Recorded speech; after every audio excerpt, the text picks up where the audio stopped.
Hello anime lovers, this is Reacts and welcome back ulit sa aking YouTube channel na ngayon ay i-react ko ngayon yung Solo Leveling episode 2. So let's watch out. So ayun, andun pa rin sila sa Dongyun, no? Hindi pa rin sila nakakalabas, hinaharap pa rin nila yung tinatawag na God na nandun sa Dongyun. So, dalawa na yung namatay sa mga kasamahan nila. So, malalagas kaya yung iba pa nilang kasama. Let's find out. Ayun, walang kamay si Mr. Song, no? Naputol yung kamay niya. Siya yung actually yung leader ng grupo na to, which is the C-Rank. C-Rank ito pumasok dito sa Dundun. And si Johi, hindi na siya makapag-heal kasi nga na-trauma na siya. So, wala na si Johi, trauma na siya, kaya ayun, hindi na siya tawag dito, hindi na siya makapag-heal ng mga kasamahan niya. So, ito yung mga nasa, may nakasulat sa tablet ng isang parang guardian, may hawak siyang tablet, na kung saan andun yung mga commands na kailangan sundin ng mga tao na nasa loob. Para makaligtas sila dun sa Dongyun na yun, kailangan nilang sundin yung mga commandments.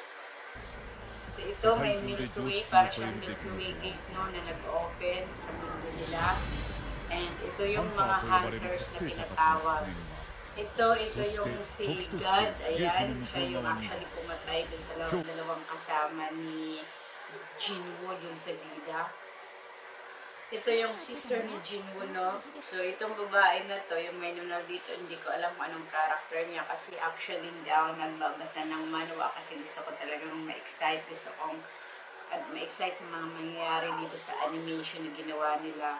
Kaya nasa loob pa rin sila Jinwoo and yung mga kasama niya. So, may kasama na sila na gumamit na ng kanyang ability, speed power, items, speed power. Kaya yung gagawin niya, no?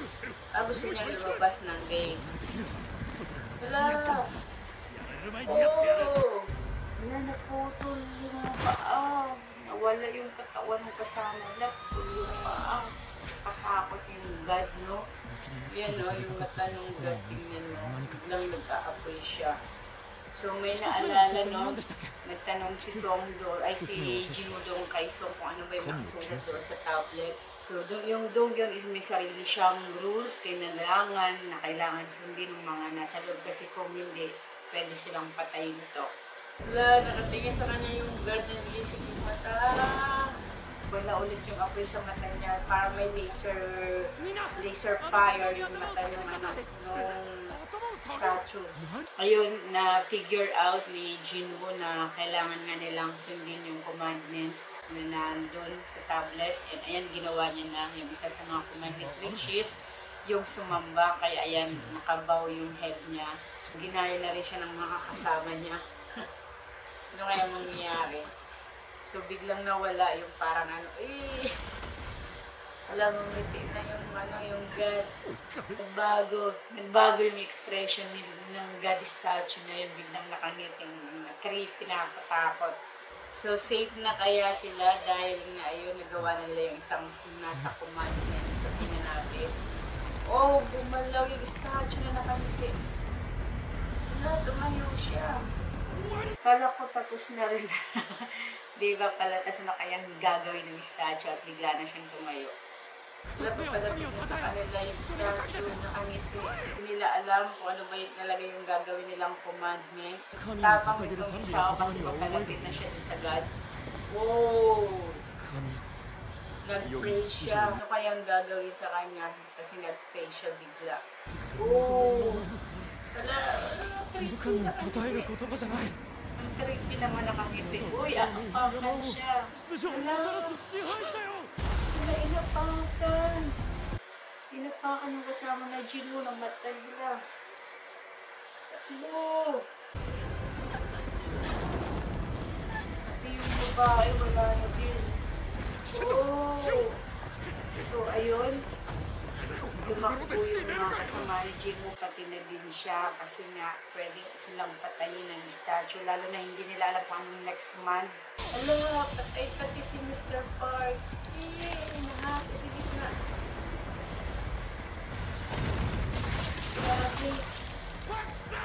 sa gitna si Mr. Pak na isa sa mga guardian ng God statue na yun. So, ano kaya mangyayari sa Bleeder no? At saka sa iba pa nilang kasama, lalo na nagsipagtakbuhan sila. So, si Jinwoo, nag-iisip siya, ay, patay.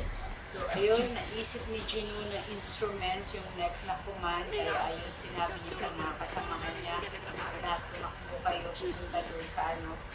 Hello. Yun. Ligtas na sila.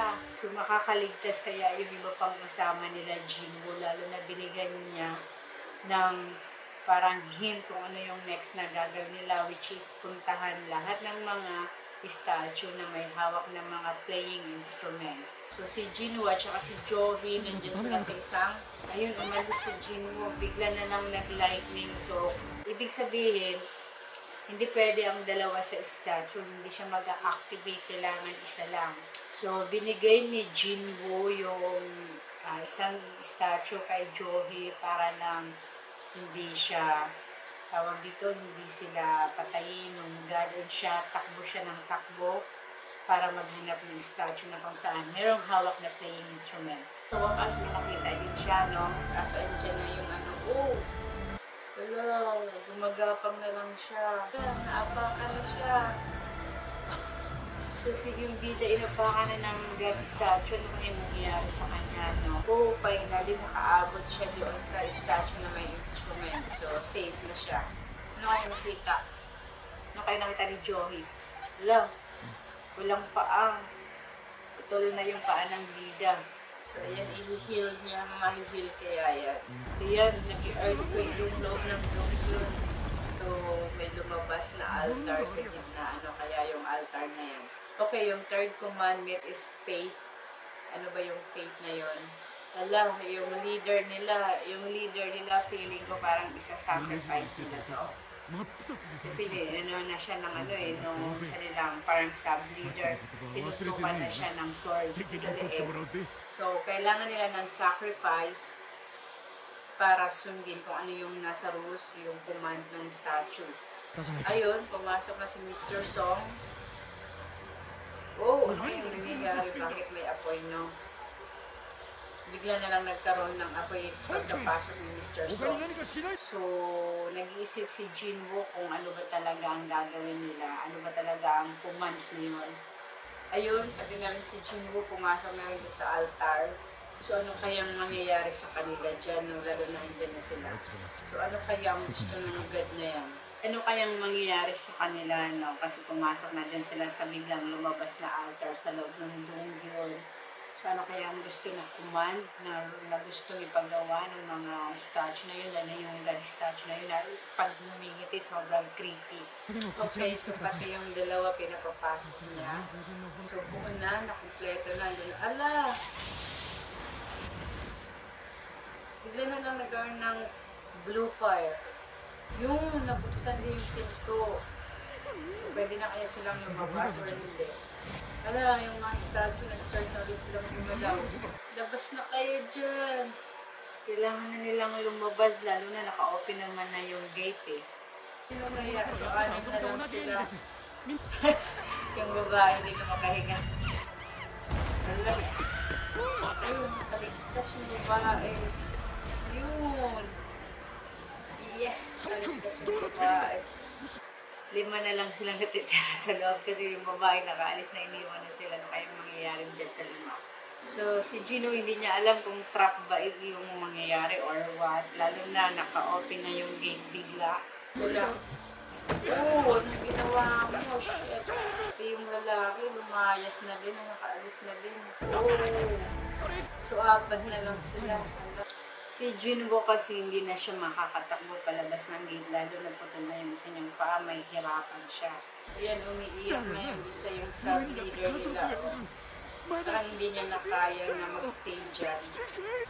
Ayan, nagsisipag din sa mga statue. Papalapit yun sa kanila. Umiiyak na rin si Jinwoo kasi syempre gusto rin yung maligtas kasi nga may pamilya pa rin siyang nag-aantay din sa kanya. So, wala na yung lalaki, umalis na din yung sub-leader, so 3 na lang silang natitira. Yung healer, yung leader, and si Jinwoo yung leader. Wala, hindi siya makaano. Sa sobrang takot ni Joey, hindi na siya makatayo. Okay, nag-sacrifice na lang siya. So, si Joey gusto niya nang lumabas. And si Jinwoo gusto niya lang magpaiwan. Ayun, binigay niya na yung stone. Oh, wala. Tulog. So, pagpalapit na yung mga statue sa kanila, kailangan nilang mag-decide ng mabilis kasi kung hindi lang sila mamamatay. Kaya ngayon, lumabas na si Joey. So, yung bida na lang natitira, ano kayong mangyayari sa kanya dyan, lalo na nilalapitan na siya ng mga statue. Oh no, ano kayong gagawin sa kanya? So, kahit wala na siyang isang paano, gusto niya pa rin lumaban. Ayan. Oh! Nagsik siya. Alam. Pinakamalinaw pa naman siyang hunter dyan sa mundo nila. Pero lumalaban siya kasi gusto niya pa rin mabuhay. Oh! Shit! Wala, putol na din yung isa niyang kamay. Paano kaya siya makakalaban? Oh no!